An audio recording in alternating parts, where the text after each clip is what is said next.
Can different people have different terminologies that they assign to a specific word? Yes, they can. Hello, and today's insight is going to be about a difference in terminology between individuals. Now, I say this because today I was on a coaching call. It was more like a Q&A. And one of the things that my coach says a lot of the time, okay, Christopher Didan, he says this a lot. He's a God-fearing man. And I'm like, Chris, why specifically are you a God-fearing man? Can you please stop utilizing that word? I don't like the connotation of it. And he said, thank you for saying that because there's a specific reason why. And he told me how he had gone and looked at the definition of the word, and that the definition that he is actually referring back to when he says fearing God is the Greek word, the Greek meaning of the word, because the Bible was initially written in Greek.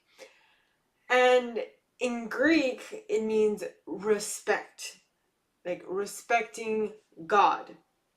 And in that light, I was like, okay, I understand fear in that aspect. I'll take it, but I personally I don't like it.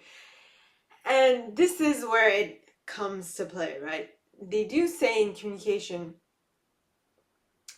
that a message, when you are conversing with other people in a one-on-one conversation, face to face, the message is divided in a couple of stats, okay?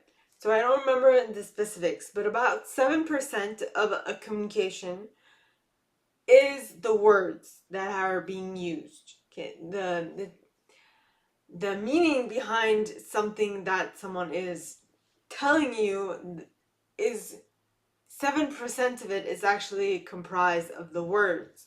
So it's a very superficial thing. Words are not that important, right? Then the second part is the paraverbal, meaning the sound, the voice, the intonation, the melody behind what they're saying. As one of my professors used to say, la tune. I went to French university, so of course, actually more French Canadian, but he said it like la tune, the melody behind what you're saying. So the rapidity, the pauses, and all that. That is the paraverbal, the what you don't say. It's how you say it. It's the how you say things. That represents about 33% of the communication, give or take, something like that. Then there is the nonverbal of a communication, and that one, okay, takes up the rest, right? Like 50 plus percentage, okay? It's super important, very important.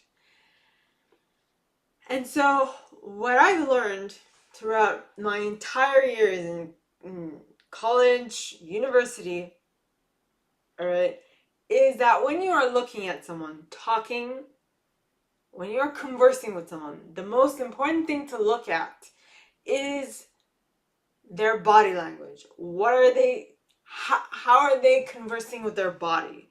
What are their movements saying? Do they look happy? Do they look sad? When they're talking, how is their posture? Do they have a charismatic posture, a aura about them, and so on and so forth? That is the third, but should I say the most important one, right?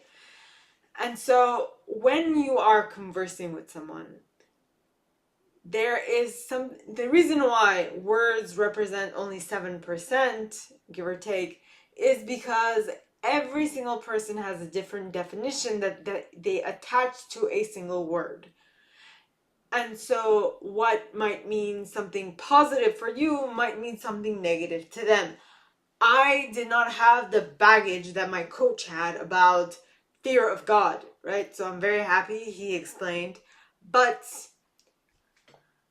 current understandings and my relationship with my parents, okay, is yes, I respect them, but I also enjoy spending time with them. I don't fear my parents. I enjoy spending time with them.